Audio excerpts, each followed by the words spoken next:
Hello everyone, welcome to Podar commerce academy. आज की class में हम लोग क्लास 12 का बिजनेस स्टडी का फर्स्ट चैप्टर करेंगे, nature and significance of management. ठीक है, चलिए स्टार्ट करते हैं और देखते हैं कि इस चैप्टर के अंदर मैनेजमेंट का क्या मीनिंग है और मैनेजमेंट के अंदर कौन कौन से फंक्शन परफॉर्म किए जाते हैं।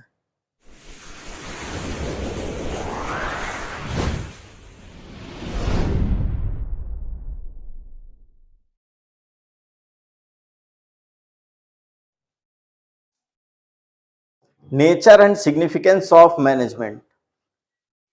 इस चैप्टर में हम लोग सबसे पहले मैनेजमेंट के मीनिंग को समझेंगे। मैनेजमेंट का मीनिंग आखिर होता क्या है। ऐसे तो आप समझे तो इस वर्ड के अंदर ही आपको इसका मीनिंग समझ में आ जाएगा। मैनेजमेंट वर्ड के अंदर आपको लिखा हुआ है मैनेज करना, यानी कि कभी भी किसी भी काम को मैनेज करना ही मैनेजमेंट कहलाता है। यानी कहने का मतलब है दूसरे लोगों से, अलग अलग लोगों से अपने काम को करवा लेना ही क्या है, मैनेजमेंट है।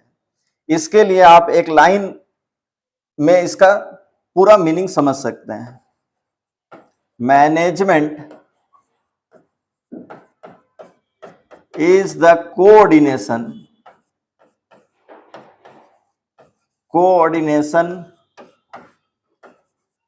ऑफ ह्यूमन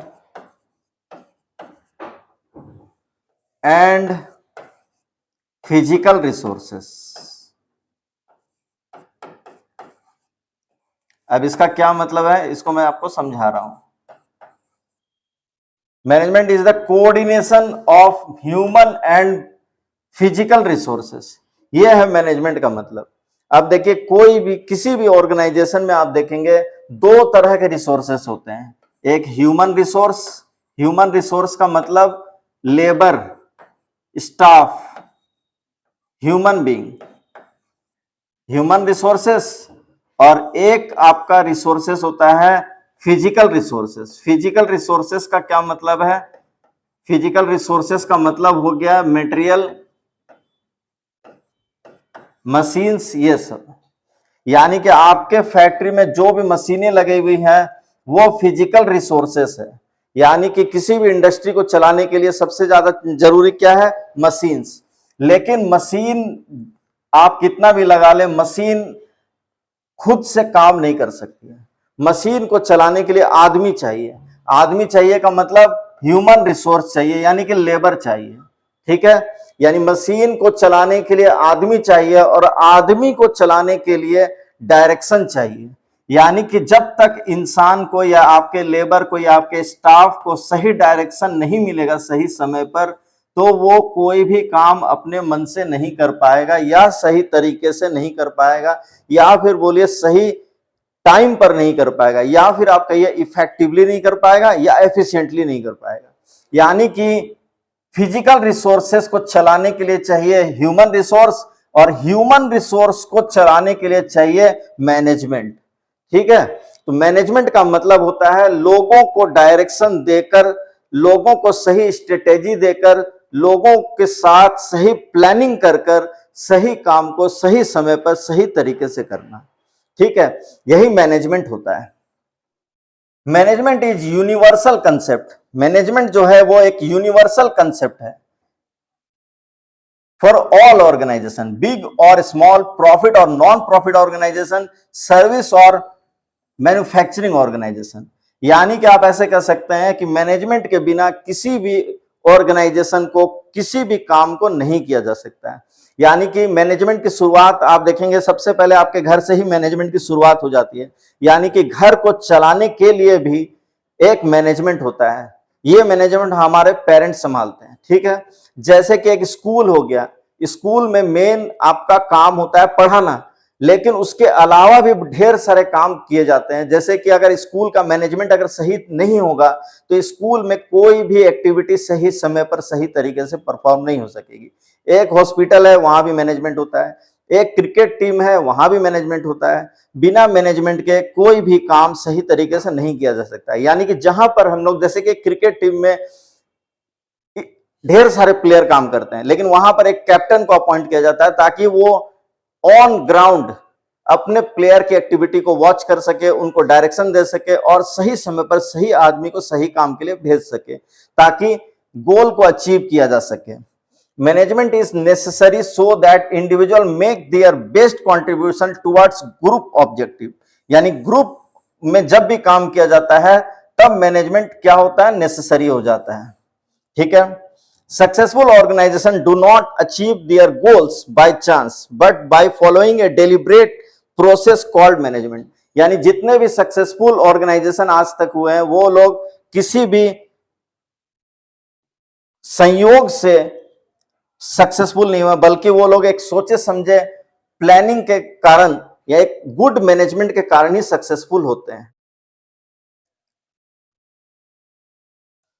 अब हम लोग देखेंगे concept of management. Concept of management, concept of management के अंदर 3 एसेंशियल एलिमेंट होते हैं। पहला प्रोसेस। प्रोसेस का क्या मतलब है आप समझेंगे। Management is a series of interrelated functions, planning, organising, staffing, directing and controlling. ठीक है। यानी कि मैनेजमेंट जो होता है वो एक बार में ना तो स्टार्ट होता है और ना ही खत्म होता है।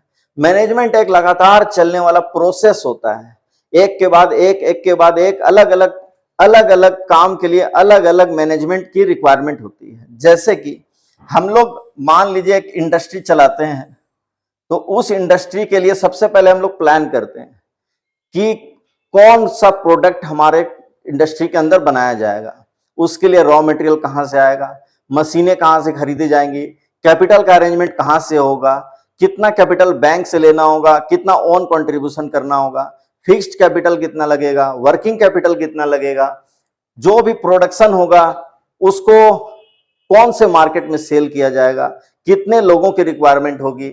इसके लिए पहले एक प्लानिंग किया जाता है।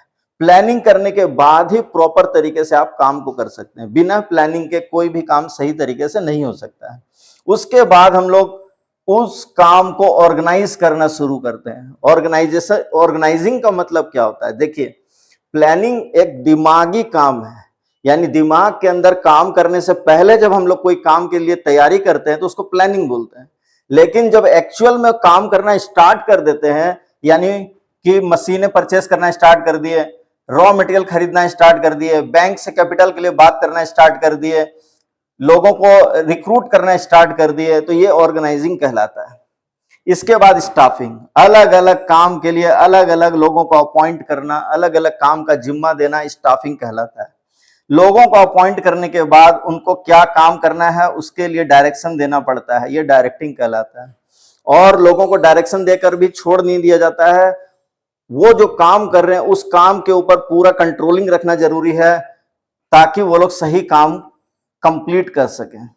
यानी कि मैनेजमेंट एक प्रोसेस है जिसके अंदर प्लानिंग, ऑर्गेनाइजिंग, स्टाफिंग, डायरेक्टिंग और कंट्रोलिंग, ये 5 फंक्शन पूरे किए जाते हैं। ठीक है।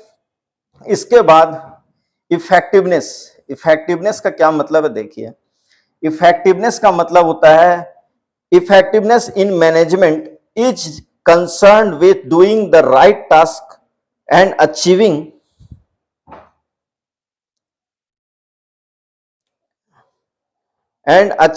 goals on time। यानी कि इफेक्टिवनेस का मतलब होता है कि काम को सही तरीके से करना और सही समय पर पूरा करना। ठीक है। काम को सही समय पर पूरा करना ही क्या कहलाता है, इफेक्टिवनेस कहलाता है। जैसे कि मान लीजिए फेस्टिवल के सीजन में हमारी कंपनी को हमारा जींस बनाने का काम है, 1 लाख जींस मैन्युफैक्चरिंग करने का ऑर्डर मिला। ठीक है। और हमारा इंडस्ट्री उस एरिया में जहां पावर कट बार बार होता है, तो जो मैनेजमेंट है उसका ये डिसीजन था कि हम लोग क्या करेंगे, डबल शिफ्ट में काम करेंगे, लेकिन काम को सही समय पर पूरा करेंगे। डबल शिफ्ट में काम करने के कारण क्या हुआ कि लेबर को 2 शिफ्ट का पैसा देना पड़ा, एक शिफ्ट में भी पैसा देना पड़ा, दूसरे शिफ्ट में काम कराने का भी पैसा देना पड़ा। ठीक है। लेकिन काम टाइमली कंप्लीट हो गया। ठीक, तो काम टाइमली कंप्लीट हो गया यानी समय पर काम को पूरा कर लिया गया। ठीक है। ये इफेक्टिवनेस है, यानी सही समय पर काम को जब पूरा कर लिया जाता है तो उसको इफेक्टिवनेस बोलते हैं। लेकिन डबल शिफ्ट में काम करने के कारण क्या हुआ, कॉस्ट ऑफ प्रोडक्शन बढ़ गया, ठीक। लेकिन कॉस्ट ऑफ इफेक्टिवनेस के अंदर समय पर ध्यान दिया जाता है, टाइम पर ध्यान दिया जाता है, टाइम पर काम कंप्लीट होना चाहिए, कॉस्ट ऑफ प्रोडक्शन कितना भी लगे उस पर ध्यान नहीं दिया जाता है, ठीक है। जस्ट इसके अपोजिट एफिशिएंसी का क्या मतलब होता है? एफिशिएंसी का मतलब होता है, efficiency means doing the task correctly and with minimum resources, यानी मटेरियल, लेबर, कैपिटल, ये रिसोर्सेस हैं और इस रिसोर्सेस को कम से कम यानी कि ऑप्टिमम यूटिलाइजेशन करना है ताकि कॉस्ट ऑफ प्रोडक्शन को घटाया जा सके और प्रॉफिट को बढ़ाया जा सके। तो इफ एफिशिएंसी में क्या होता है, समय पर ध्यान नहीं दिया जाता है, इसमें क्या होता है कि कॉस्ट को रिड्यूस करने पर ज्यादा ध्यान दिया जाता है। और इफेक्टिवनेस में क्या होता है कि कॉस्ट ऑफ प्रोडक्शन पर ध्यान नहीं दिया जाता है, काम को टाइमली कंप्लीट करने पर ध्यान दिया जाता है। तो अब एक गुड मैनेजमेंट हम लोग तभी कहेंगे जब दोनों को एक साथ पूरा किया जा सके, यानी कि टाइम का भी ध्यान रखा जा सके और कॉस्ट ऑफ प्रोडक्शन को कम करने पर भी अधिक से अधिक ध्यान दिया जाए, ताकि अपने बिजनेस को हम लोग क्या कर सकें, आगे से आगे ले जा सकें। यानी कि इफेक्टिवनेस और एफिशिएंसी दोनों एक साथ जिस मैनेजमेंट में पाए जाते हैं वही मैनेजमेंट एक अच्छा और गुड मैनेजमेंट होता है।